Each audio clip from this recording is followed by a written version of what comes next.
Чыгып бата берген биринчи. Жар айтып билгенден кийин 2 жашка жети аксакал бата берди.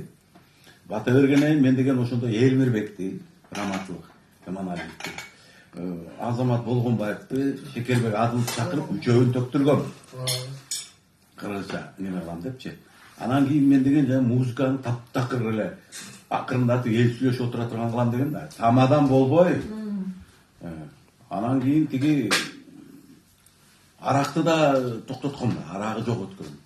Анан бир себептер болуп калып анан ал болбосо да болбойт экен. Бир-эки тойго барсам арагы жок, халал той кылды эле, элдердин баары антрактан ичип кетип, жок, экинчи немесине келбей. Анан экинчи немесине көчөдөн ичип келет экен да, бүл анан дасторконго ызычып салат экен. Кыйкырып, өкүрүп, тойду укпай калды эчкичи. Кой ошондой болбосо ичсе ичкенди. Коюп койдум эле, ичпейди экен андачы. Наоборот, эч ким мас болгон жок. Саат 12-ден өткөндө бүттү тойчу. Бирок 600 жылдын башкарыш кыйын экен, бирок тынч болду да баары. Анан мен мындай кылгам. Мисалы үчүн тойдо баардык эле кыргыздар келип туруп эле бир туугандарын төргө отургузуп, аялы дагы, күйөөсү дагы төргө отургузуп эле биринчи эле бир туугандарга берет да сөздүчү. Мен биринчи аксакалдарга бердим, кыргыздын аксакалдары. Андан кийин аксынын аксакалдарын. Ошентип отуруп кудаларга бердим.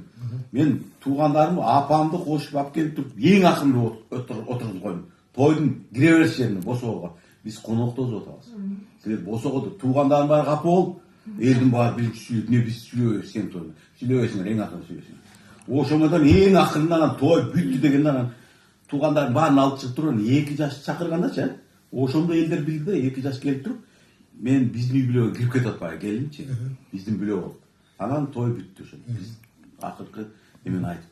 Азыр могу тойдун концепциясы да ошого баратат да. Мисалы үчүн кыргыз деген өзүнүн байыртадан келаткан салты менен жасаш керек да.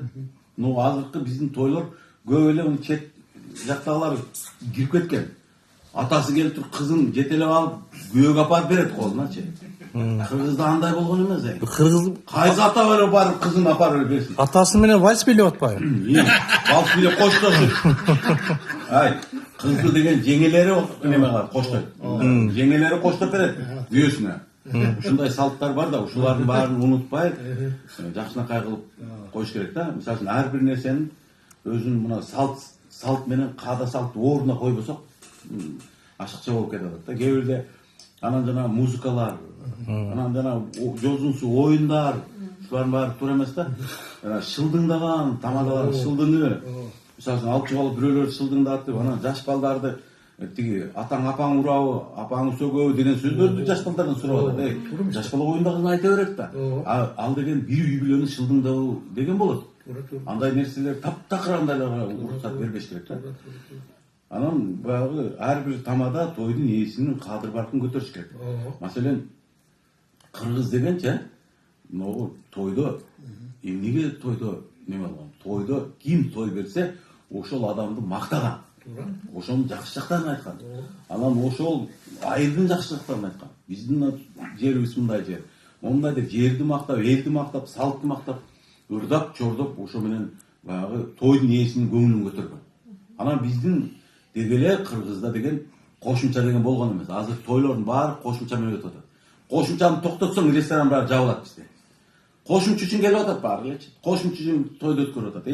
Эгер эч ким той өткөрө турган болсо, акчаң болсо, акчаңды чыгар дагы тойду өткөр, келген адамдар жеп эле кетсин.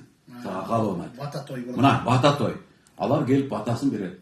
Курсагы тойду ыраазы болуп, мен ыраазы болдум сага. Тоюңа отурдум, мына курсагым тойду. Рахмат, балаң бактылуу болсун десе, мына ошо бата өтөт. Анан кошумчасын кошуп алып туруп, мен Нурайым буга бир кече ушинтип бердим эле, анан мындай деп сөгүнөт бирөөлөрчү. Кошумчадан тажап азыр кээ бирлер тойго барбай калбадыбы? Анткени биздин айлыгыбыз да жетпей калат атпайбы? Бир айда 10 той болсо 50 миң акча таап коюшуң керек, 5 миңден болсо. Минимум. Анан ошон үчүн могу тойдун немесин жанагы Аскар Салымбектин алып чыгып аткан туура да. Ал өзү бай адам болсо дагы ошону жакшынакай кылып алып чыгып атат да. Ал эчтеке дебей койсо деле эмне болот эле? Өтө берет эле. Ал өзү ошо кыргыз эли жакыртчылыкта болбосун, ушу туура эмес нерселерди токтото эле деп атат да. Ошол жакшы, эң жакшы нерсе.